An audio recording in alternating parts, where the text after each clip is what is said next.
All right, we look like we are live. Let me hop over to the chat.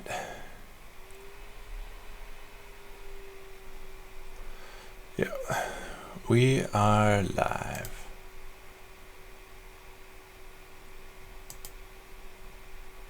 Hey, we're getting spam comments on YouTube. Yay, spam. Best food out there. So we're continuing with our Legolas build, and I believe we are actually at level 10. Let's verify we haven't messed anything up here. Just got hide in plain sight, and at level 11. So the reason I stopped at level 10 last time was we were basically at an hour, and I want to keep these things hour max. The second reason why I stopped was I wasn't sure if I was going to dip into fighter for Legolas. But after looking at it, he's definitely going to stay in Ranger. Oddly enough, the Ranger from Lord of the Rings, Aragorn, is definitely not going to just stick in Ranger. That looks really blurry. Excuse me for a second here. Two things to check. Frames, we dropping them like they're hot. Well, we dropped them like they were hot anyways. And the other thing being, if I click over here, I can full screen it. It's blurry, but not as bad as I was thinking it was going to be. Excellent. Good to see that. Anyways, so again, remember that Legolas is getting extra proficiencies when he gains 4 spells and 8 spells. It's because he doesn't have spells. He's not a magic user. In D&D, there's no way to get around it. Rangers have spells. Doesn't matter what type of ranger you take, you're always going to have a spell. So let's go off to 11 here. Conclave feature.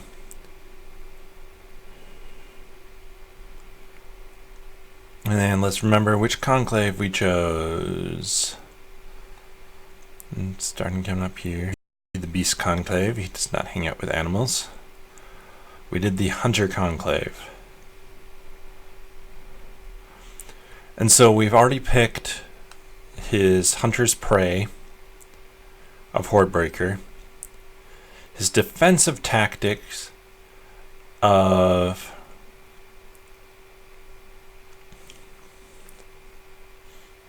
I believe Still Will. So at 11 we get our multi-attack. Let's see.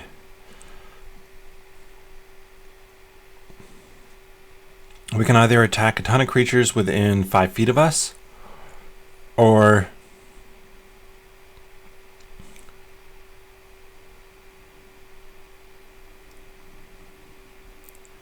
you can use your action to make a ranged attack against any number of creatures within 10 feet of a point you can see. That is definitely the case that we're going to go with here. Let's see. We have our extra attack. So I think this is going to have to go on the second sheet. We have our sharpshooter. So this is volley. Is it just volley? Volley. Make as many separate ranged attacks against creatures within 10 feet of each other. 1 attack per creature for your action. I would say that kind of works pretty well. Get to pick off people from a distance. I'm going to be able to like do the whole running up thing to pick them off. Sorry. We're getting that it's just, okay health on the stream this time. For some reason, I'm not getting great connection right now. I might have to reset a router before the next stream. But of course, when I'm watching right now, like we somehow dropped about 3,500 frames at some point in time, and I think we're doing 30 frames a second, maybe 60. So we dropped a bunch somewhere, but I've watched it twice now for a little bit, and it's been perfect. Thanks a lot, Obama. So, let's actually just continue with some of these. I think we gain a couple different things here. No, just one.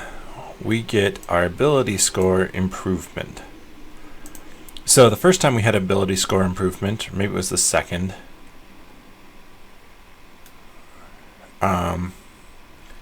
It's my computer's trying to catch up. Hopefully it's capturing all of this and it's just even leggier. There. We went with the sharpshooter feat. So, and then I think we went with an ability score improvement the next time. But let's zoom in a little bit. Maybe. There we are. I wonder if it's running something else in the background that it shouldn't be. Let me close down, let's say, that.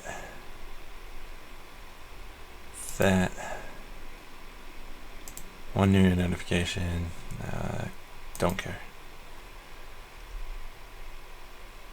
Yeah, should be. We're doing just fine. So we're gonna bump him up. He's definitely an 18 dex. 18 dex. I'm gonna have to zoom in a little further here. And I'm actually going to just bump this up already. It would take it to 8, but next time up we get improved.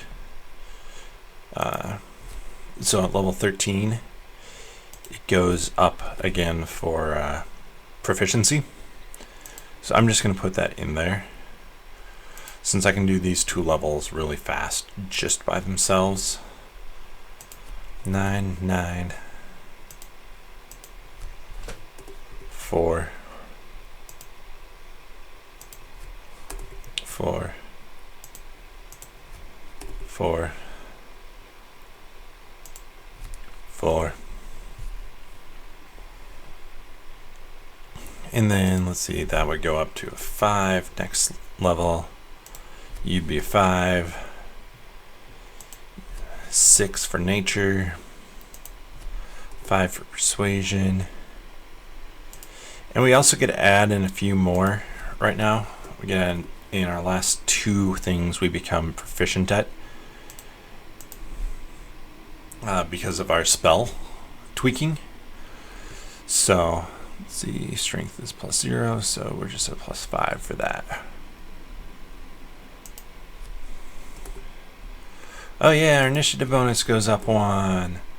Armor class goes up 1. We are currently sitting at level 13, by the way. I have not done hit dice for us yet, but I'm going to do that coming up here. And I do believe... Okay, neither of these have... I thought there was something else that I had to update a number for that was dex based. Let me...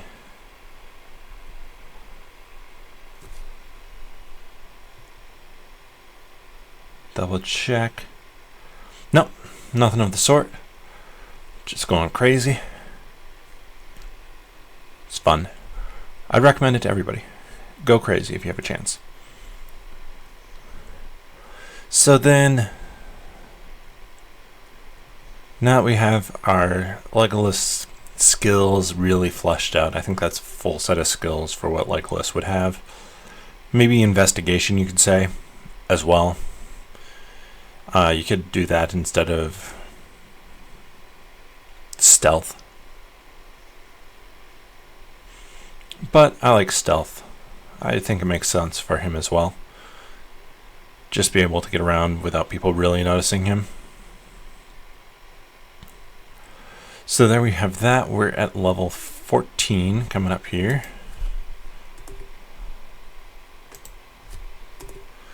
So I'm just going to calculate all of the all of the hit points at once when we hit level 20.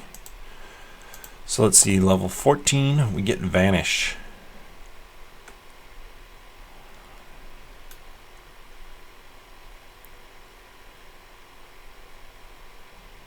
So basically you just disappear and can't be magically tracked. That's fun.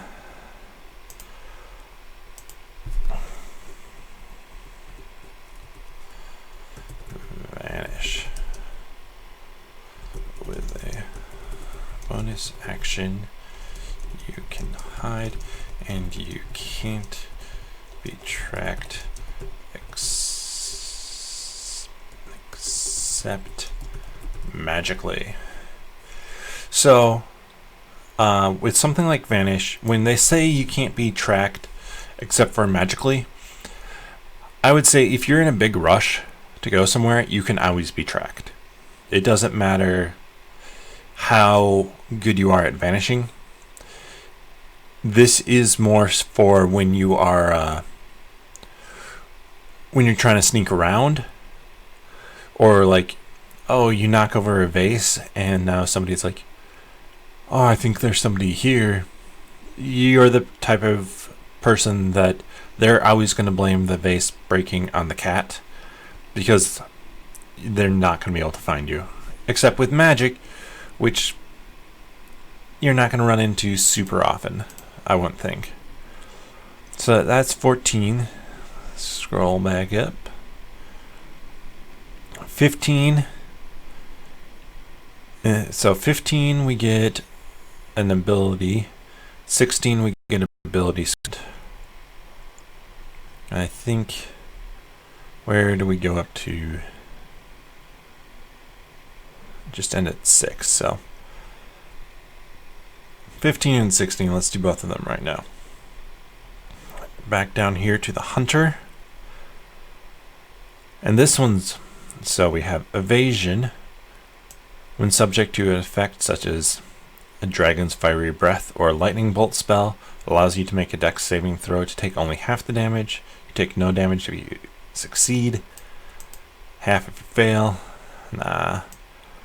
When an attacker that you can see hits you with an attack, you can use reaction to halve the attack's damage. When a hostile creature misses you with a melee attack, you can use a reaction to force the creature to repeat the same attack against another creature of its choice. Of your choice, I mean, other than itself. I think Uncanny Dodge.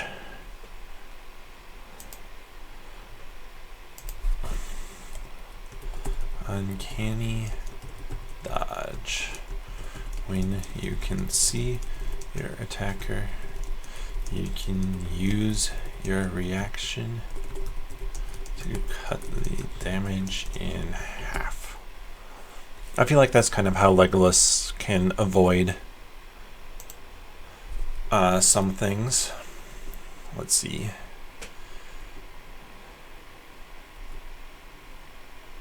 So with the second to last ability score improvement, I'm just going to bump this up to 6. I'm going to bump this up to 5. Because the second to last one, we are just putting purely into dex. Again, get 11 there, which is ridiculous. Zoom in a little bit more so we can read better. You can see what I'm doing. So also, if I'm not mistaken, wrong thing. Hey, desktop. We are doing this one, so we're going straight to 17.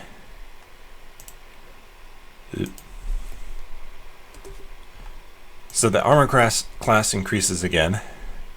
And I'm not doing any sort of magical weapons or anything here. I could to kind of get them a little bit better equipped. But this is like just a straight build across the board for this. So let's see. Oh, whoops, that one wasn't supposed to go up before. But that does mean I think our passive perception is like 19, which is ridiculous. Persuasion's 6.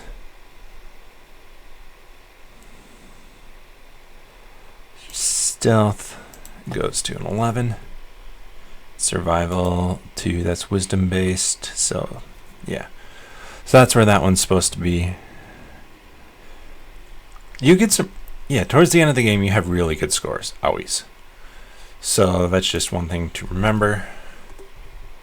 We're going to have plus 11 there, plus 7 there, plus 5,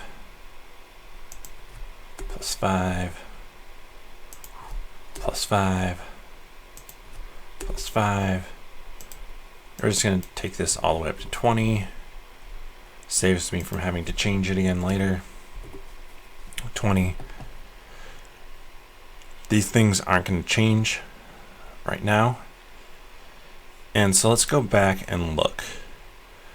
At 18th, we get Feral Sense, Ability Score Improvement, and Foe Slayer. So these last two are just class abilities here.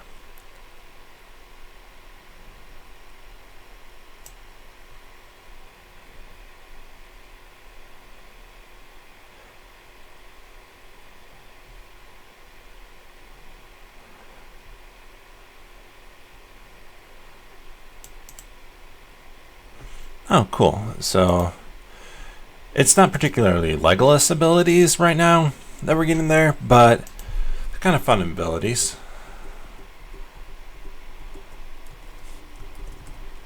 Feral Sense. You don't have disadvantage against invisible creatures. You can't be blinded or deafened. And finally, it was you know where invisible creatures are within 30 feet of you. That one's cool. We have an ability score improvement. I'm going to do Foe Slayer first. Once on each of your turns, you may add your wisdom modifier to an attack roll or damage roll of an attack you make. So you choose it before or after the roll, but before any effects of the roll have been applied. So, what is that called again? Foe Slayer. Foe Slayer. Add your wisdom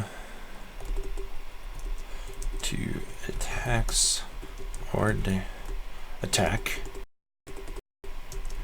or damage once per turn before you know the results.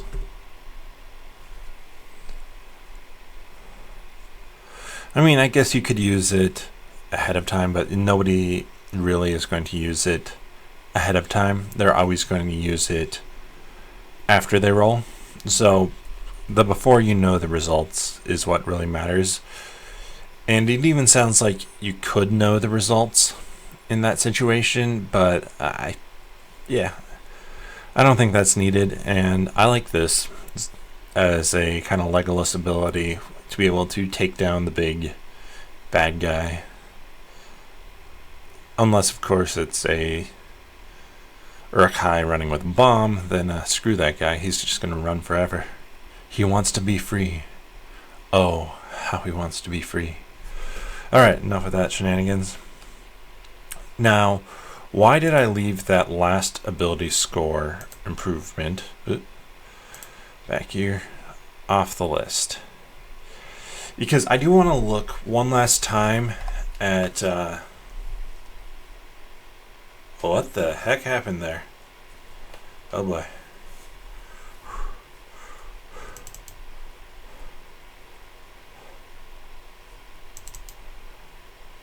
Did I lose it all? So I'm not going back and rebuilding it out. But I should have it saved. That was weird. Zap commands. Oh crap, just killed it. Well, anyways, so the reason why I wasn't going to necessarily put it into an ability score increase. Now I could go put it into wisdom, or maybe even into constitution, but I think I would lean towards probably the alert feat. So the nice thing about the alert feat is you can't be surprised, and you get +5 to initiative. So yeah, the actual initiative bonus right now should be a +5. I really wonder what kicked that program out, because as far as I know, I didn't do it, but I could be wrong. I'll have to watch the replay. But it'd be +5, so it'd be a +10 to initiative roll. The worst you're doing ever is an 11 then, and that seems really good. Can't really be surprised. Legolas generally isn't surprised about stuff. So instead of jumping into the next build, I think we're just going to cover kind of a topic. And I'm not 100% sure which one I'm going to grab yet. I'm going to grab something off of this screen though. So let's zoom in a little bit.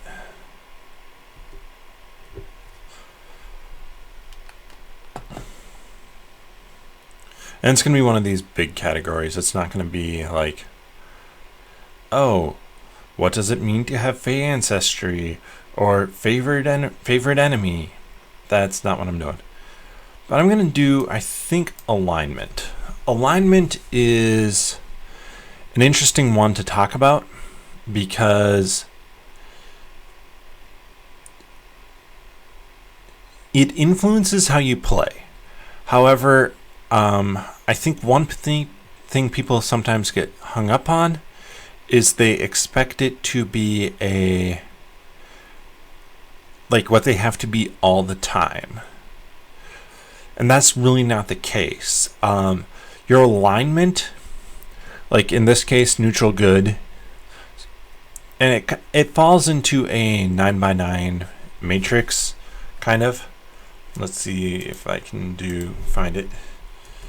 D&D alignment matrix. Not the alignment of the matrix characters. Yeah, something has to be running in the background. This thing is running way too loud. Let's see. They probably have it here. Yep. So like you have your good row, you have your lawful row, you have your neutral row, you have your evil row, you have your neutral row, and you have your chaotic.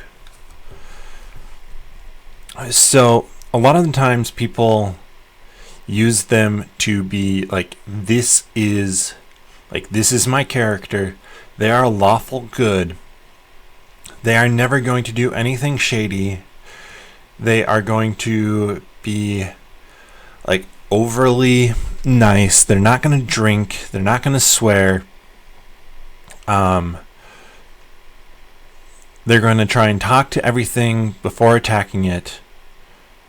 But that isn't necessarily what lawful good is. That's what is often referred to as playing it kind of lawful stupid. A lawful good character is still going to do things that fall outside of that, like the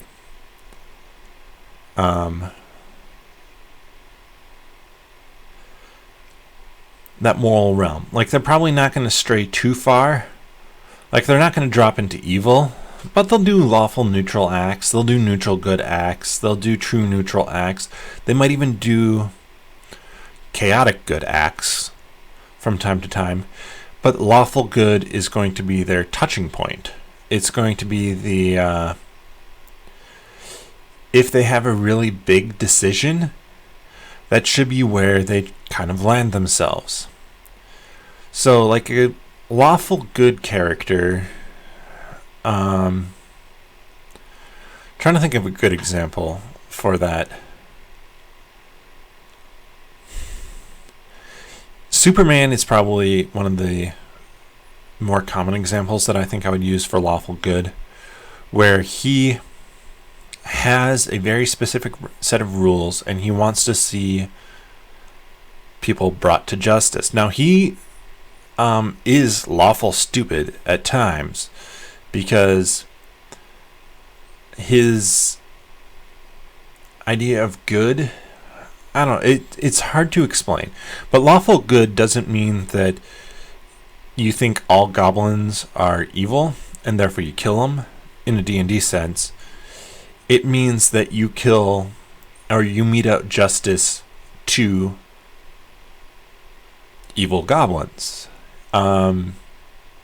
Again, not defining what is an evil goblin. Like if you come across a goblin in the monster manual, it says goblins are, I believe, chaotic evil. They might be neutral evil, but they are evil. So, does that mean that every goblin you come across you kill? Absolutely not. If you're a lawful good character, it's not an excuse for murder hoboism against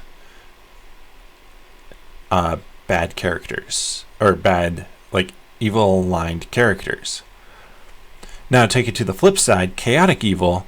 Chaotic evil does mean that you do bad stuff and you really don't care about it all that much. Like, that's kind of what it means. Like, you do bad stuff just to do bad stuff, and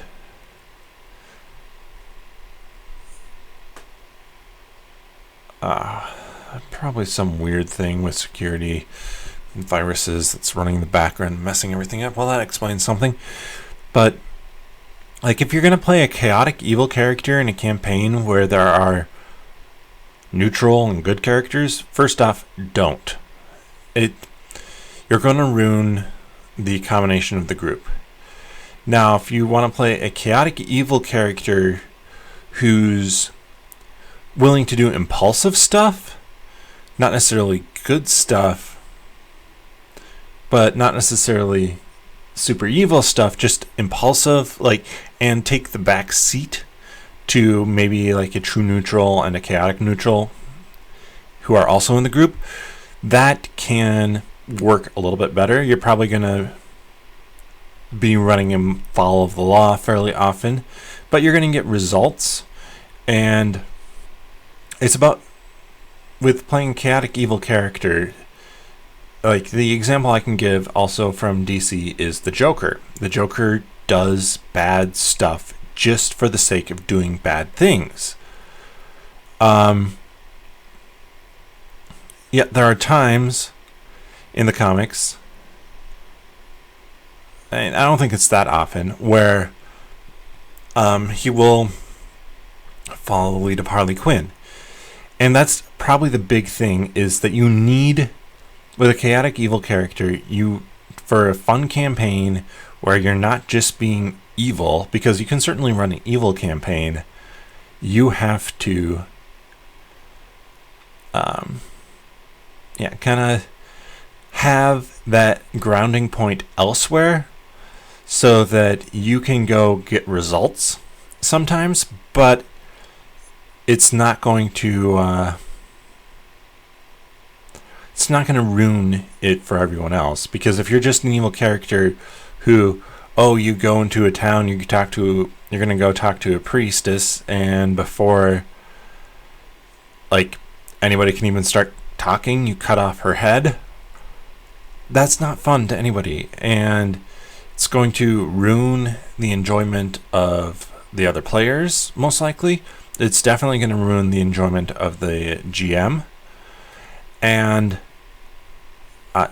the point of the game is to have fun as a group, and if other people aren't having fun, oftentimes you need to find a way that you can have fun in the fun that they're having, or find a new group. So chaotic evil, generally just avoid it. Actually, really for any of the evils, we'll hop over to Lawful Evil next, generally just avoid them. Evil characters are not that interesting. They're not going to be enjoyable to play with because you know approximately what they're going to do, and they're going to be the villain often. Like, they're just going to end up being worse than the villain you're trying to stop if you're doing any sort of campaign where you're trying to stop a villain. Because like a lawful evil character is going to follow the rules, and is going to be like, it's going to be probably a little bit more subversive than the chaotic evil character, who is just going to sow seeds of destruction. So lawful evil character is going to look at and be like, well, I'm going to tag along with this group and help them. I'm an evil character. I want power. I'm going to do stuff behind their backs that they don't know about that's going to set me up for power. And then eventually when we kill a big bad guy, I'm going to have all the power. Like, that's my goal, is everybody's going to love me and think that I'm the reason that everything went well, and then I will rule with an iron fist, sort of thing. So generally just avoid the bottom row. Lawful evil, neutral evil, and chaotic evil, unless you're doing an evil campaign. However, the other two rows, and so we're going to hop again across and up to chaotic good. Those are the ones that you can have a lot of fun playing. And I want to talk about chaotic good and then chaotic neutral here. Chaotic good is kind of probably the person who's a little bit more impulsive, but is going to do the right thing most of the time. Like, they're going to go off half-cocked and do it, but it's going to be something good. Like, they're not going to wait for the plan. They're going to take justice into their own hands, and it's going to fall under the good side of justice, but they're not necessarily supposed to be. Sorry, I have cats that I have to track down. Give me a second here. I will be back.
Yes, I know, cat. I really hope that got picked up.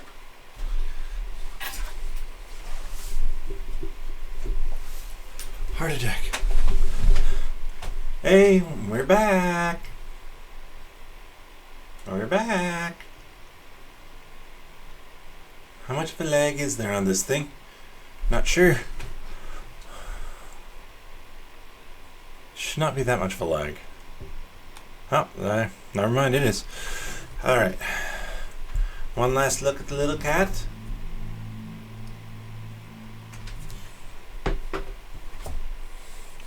Alright, let's get back to talking about chaotic good. Yeah, it's about making kind of those rash and impulsive decisions about things that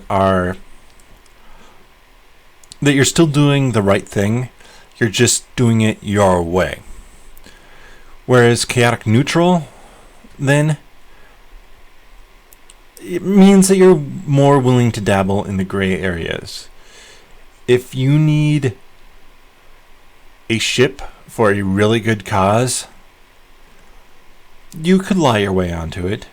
You could even consider stealing it. Like, that wouldn't really be that'd be leaning towards evil, but you can walk that line. Chaotic neutral would be the character who's not willing to threaten torture to someone. They're not necessarily going to torture them, but even though it's unethical and not the right thing to do to torture someone, you might threaten it. And now if they're like an especially evil character or something like that, you might actually torture them, or probably more likely just kill them. We've seen that a little bit in Dungeons and Flagons with Tate, who was chaotic good but then got moved to chaotic neutral. Or I think I had him as true neutral and then moved him to chaotic neutral. And the reason for that, it just kind of allowed him to free up a little bit more of a personality. And chaotic neutral doesn't mean that he's doing like bad things. And it helps, like we have a lawful good paladin in Finya, who is kind of the de facto leader of the group, even though like it doesn't necessarily come across in playing, but she's always the one who's kind of sorry, cat in a box. Yep. Who's kind of her alignment is the one that kind of drives the whole party a little bit more. And we're starting to see it like rub off a little bit, where Finya spends a fair amount of time in neutral good, I would say. Like, splits it between lawful good and neutral good. Tate is kind of that chaotic neutral to chaotic good. And Nim is probably neutral good to true neutral kind of things. Like, that's where we see the motion of it. But because Finya is lawful good, Tate can't do anything really super evil or bad. Like, if he does something that's too evil, then Finya's going to be like, nope, you and me, buddy. Let's go. Like, I'm going to take you in for that.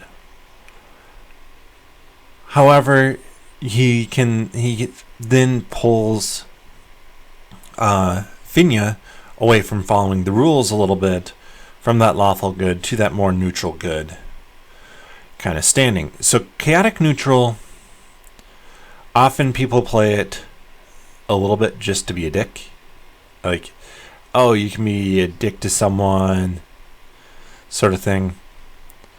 And like, it's a good way if you want to have that snarky, sarcastic, like, look at me sort of character to play it, especially if you're running kind of that face character, face of the party. And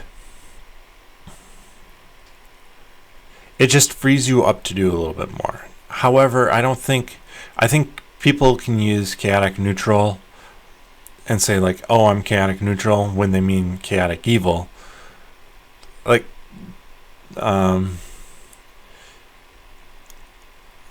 Kristen and I have talked a couple times about, like, after when Tate killed the hobgoblin on the altar. Now, nothing happened, just because I already knew how the room was set up and what was going on there. But that's, like, a little far. Like, I think it even did come up a little bit in play, where it's like, dude, that's a little bit far. Like, yeah, doesn't work. Doesn't work in the long run. If you're going to do that all the time, you're going to chaotic evil, because that's a dark, evil thing to do. However, chaotic neutral, kind of dealing with Urkinakel and trying to swindle him out of some money, like, I would say that falls into chaotic neutral. It's kind of when the actions appear to be coming from boredom rather than any sort of malice, that's kind of where you get that setup. So let's talk about the last three on here quickly. Lawful neutral, neutral good, and true neutral. So lawful neutral, I think Batman is lawful neutral. Batman's willing to do what Batman needs to do for what Batman sees as good. Batman is not going to kill a priest for no reason or because the priest got in his way. But Batman will push over a priest to get to where Batman wants to go. However, Batman has a very specific set of rules that he does not break. So he is, like, I would say he's lawful neutral because of that. He considers himself to be the law in many ways. And that's why he doesn't fall into neutral or lawful good, because lawful good would end up being more you're following somebody else's rules just as much as your own. The neutral good is you're going to do the right thing, and you're going to make sure that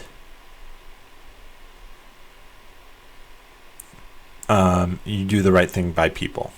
So when you think about neutral good, like chaotic good, you just kind of do the sporadic thing and collateral damage be damned.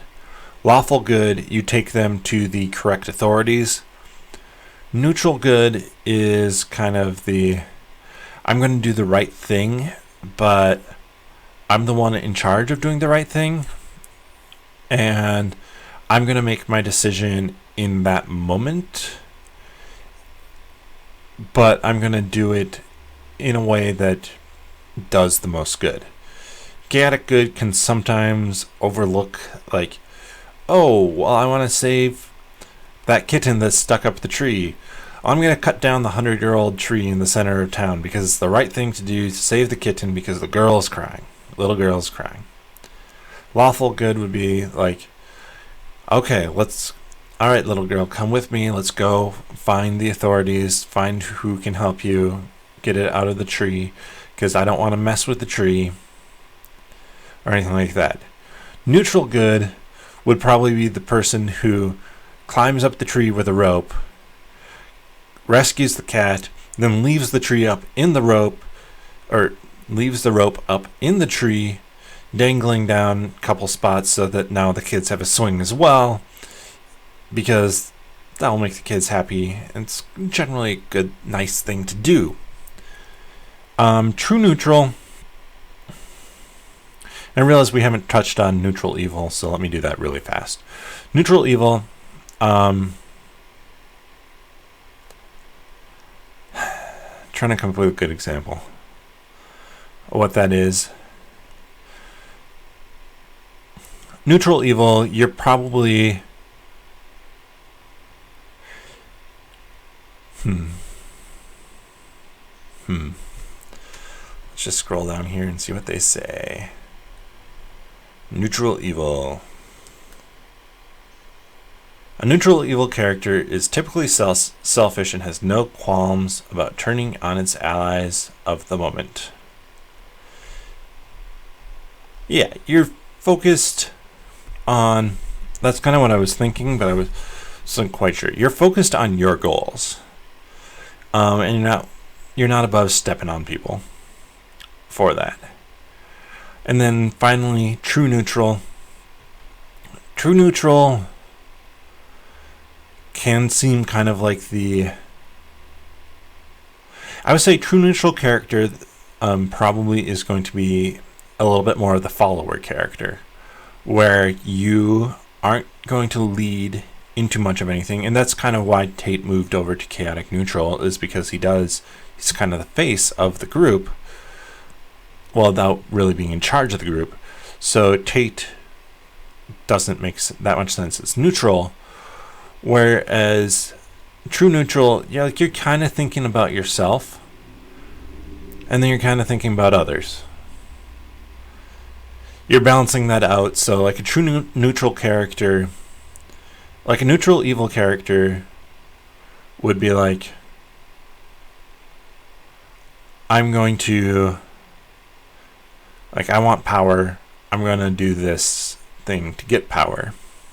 True neutral character is going to be like, I want power, but I'm not going to step on anyone else to get said power. So I'm just going to kind of work at it until people recognize me and give me power. Neutral good would be like, yeah, I think neutral can often be used. Let's just hop down to neutral good again here. A neutral good character typically acts altruistically without regard for or against lawful precepts such as rules and traditions. A neutral good character has no problem with cooperating with law officials, but doesn't feel beholden to them. So they're a little bit of their own law, but they're going to do the right thing in the end, and they're going to defer to the law if need be, that sort of thing.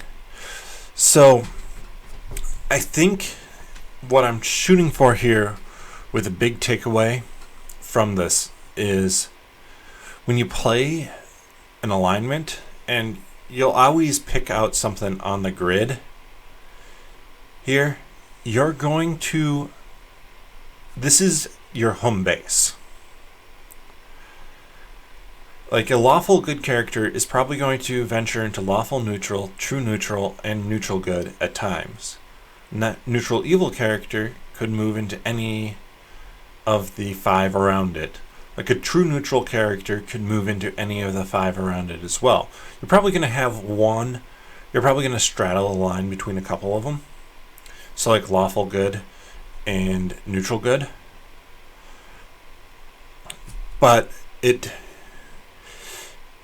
is your home base, and that's kind of how you should think about it when using it. It's not going to, it doesn't mean that you're going to follow it all the time. Like a lawful good character, if they're in a situation where they're really, really, really mad about something, like there's this group of goblins that has been sticking the kittens up in the tree, and now they have, like, they keep on sticking them up in the tree, and the lawful good guy keeps on having to rescue them in the best way possible. Eventually they're going to get really annoyed and might do something rash like cut off the goblin's head. Does that goblin deserve to die for sticking kittens in the tree?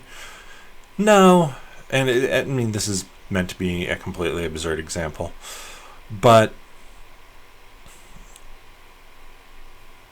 it's kind of in a moment, think about how your character would act.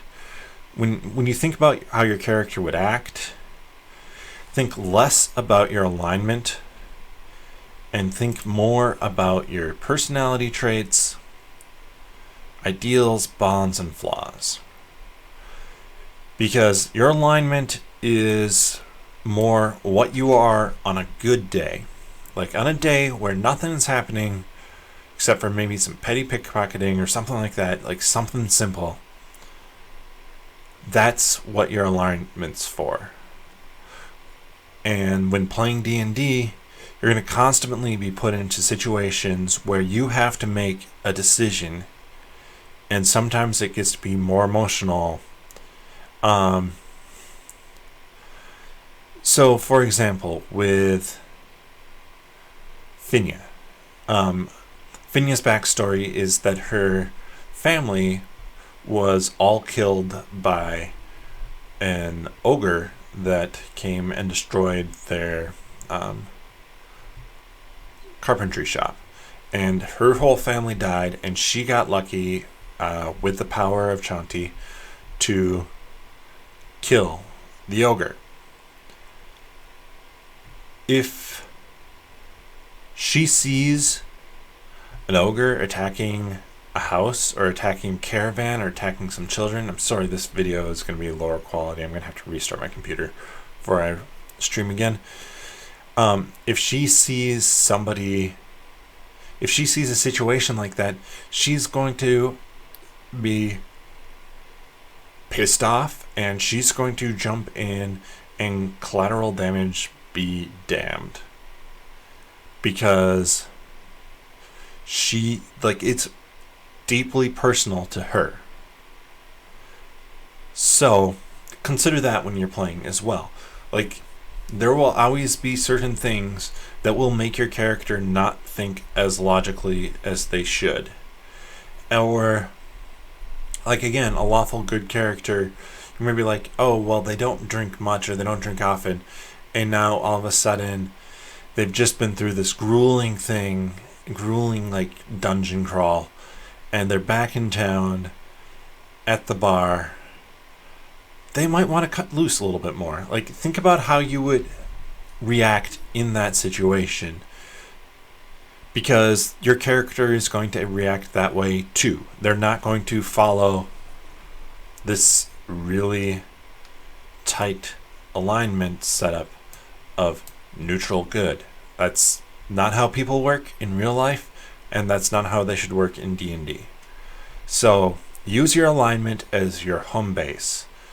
Then as you start to play, you can hop back over to this matrix and be like, oh, well, I'm lawful good. I haven't done anything that's really been neutral, but I can be neutral good. So I'm not necessarily going over that way, but sometimes I'm going over this way, and just kind of build that out and flesh that out in your head as you think about your character and as you play the game.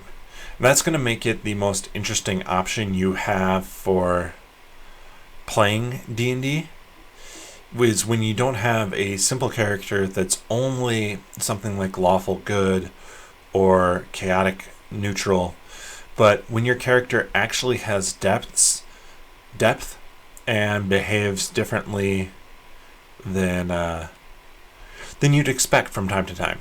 So, for example, I think we're going to be recording episode 55 or maybe 56 of Dungeons and Flagons coming up here on Monday, and I have an idea of something I'm going to throw in front of the players that's a moral dilemma situation, and kind of building off on who the characters are and what do they do then in those situations. I actually have a couple different ideas for that, and we'll see which one I go with, see which one gets picked up on.